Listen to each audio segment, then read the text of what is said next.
Well, we have two more things to do to make the car legal for tech at No Name. Drain the coolant and install the neutral safety switch. Now, I thought this was going to be easy. It's turning into a debacle.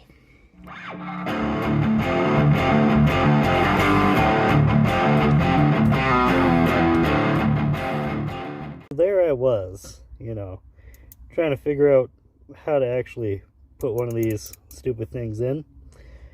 Well, I had looked at the shifter and I thought, oh, it's got a built-in, it's got a place to put this, right? It's going to be simple.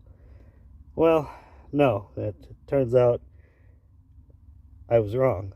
Take a look. Initially, I thought these two holes was to mount the switch, and then this pedestal will rise up and go down as it goes through the gears. Park and neutral, it would be raised, and the rest would be down. And this was going to be a simple thing. Unfortunately, I must have the wrong switch or something, because the two holes would put it there. This pad is nowhere near that pad, and this pad does not rise up and down far enough to actually actuate this switch. You see, it does not have that much travel. So that plan was out.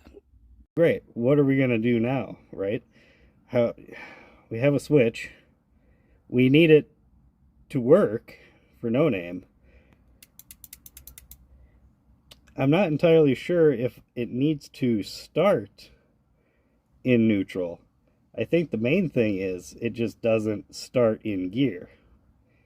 So if we make it only start in park, that might work. And here's how I believe we're going to achieve that. We're going to take this bolt and we're going to hook a bracket to it, and then literally bolt this to that bracket, so when the shifter is fully in park, it will actuate the button. As soon as it comes out of park, it won't, so it won't start. Put it in park, it starts. Not in park, it won't. That's the best I can come up with, okay? So, I got a piece of aluminum here. I have basic hardware. Let's see what I can come up with. Alright, so that's what we're looking like so far. Okay. So the boot, the boot there, it stops right here, right?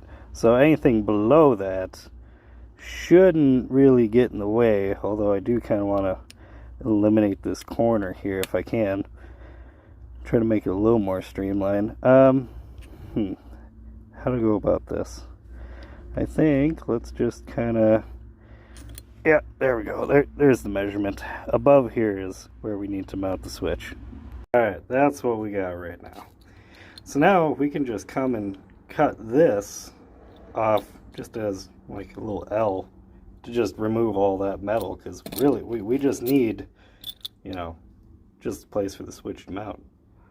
Perfect.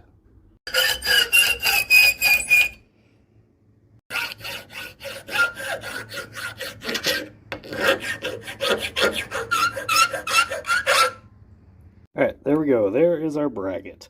Now, as you can see, that's how we're going to adjust how, make sure it is touching the shifter stick just perfectly, right? You see what I mean. Alright, let's go mock it up and see if our idea is going to work or not. Alright, so activated, not activated. Activated, not activated. I think that will pass tech. Well, I mean, once we get the wires on it, that is, which, okay, look, I didn't do it, okay? This was a long time ago that this happened, all right? It's not my fault. So it was about, I don't know, a long time ago, right?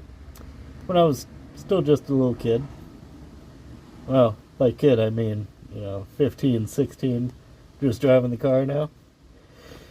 I had gotten rid of the factory shifter and replaced it with a Hurst quarter stick. Now I say I did it. I did not do it myself back then. I had somebody do it, right? A place called Paradigm Performance. That was one of a long history of reasons I don't like that place and refuse to step foot in there anymore. Anyway, so I had them replace it, and I never thought anything about it. I replaced other shifters since then. Well, a ton of them, actually, until I settled with this thing. I was going to put the lightning rod in here, but I just don't know if I'm going to do that anymore. Anyhoozle, moral of the story is, I didn't do this, alright? This wasn't me. This happened the first time they replaced the shifter.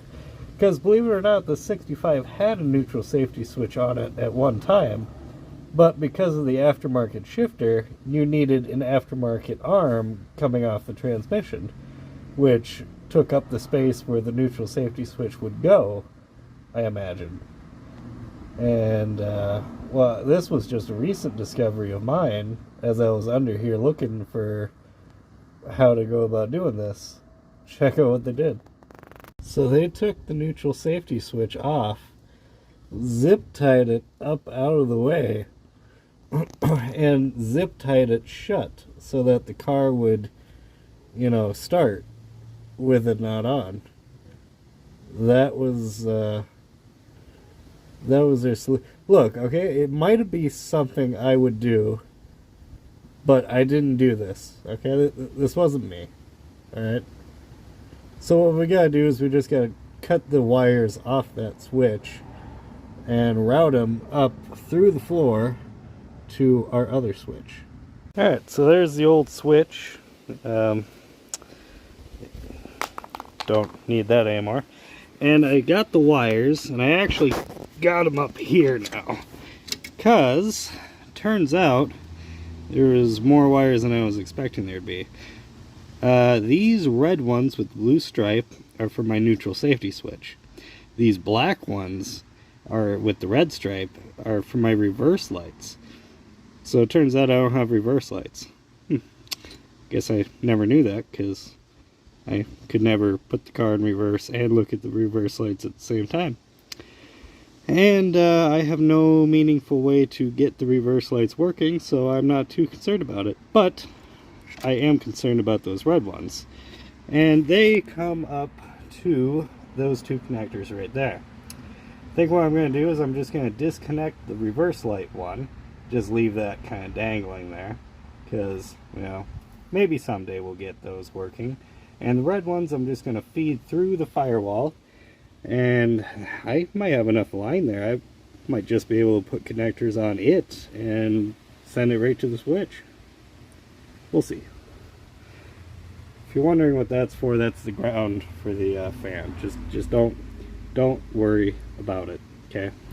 When this engine comes out, we are going to do a massive overhaul of this entire underhood, because it is just it needs it. It needs it. But I want the engine out of the way first, so that's when we'll do that. Okay, back to work. Alright, we got our two wires coming down along with all the mess of wires there. I really gotta tidy these things up, zip tie some together and make it look a little nicer under here. But functionality is what we're going after right now. And we have them both hooked up right there. Kind of hard to see, but they're there. Alright, well, ouch. Okay, one last thing to try. So we're in park right now. Fires up. Okay. And reverse. Yes. Well, of course, it's not going to in any other gear. I'm just, you know.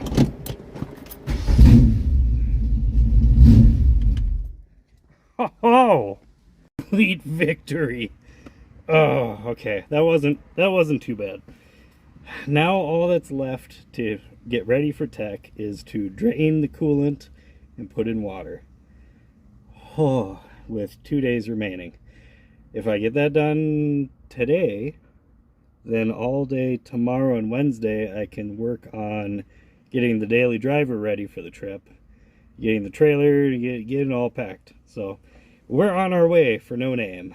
I hope to see you there, or at least have you watch us drive there. We're going to live stream parts of the way down, not the entire 13 hours, of course, but parts, a couple hours here, a couple hours there. But that's it for now. I'll catch you next time. God, I can't believe that worked. Oh, that's a relief.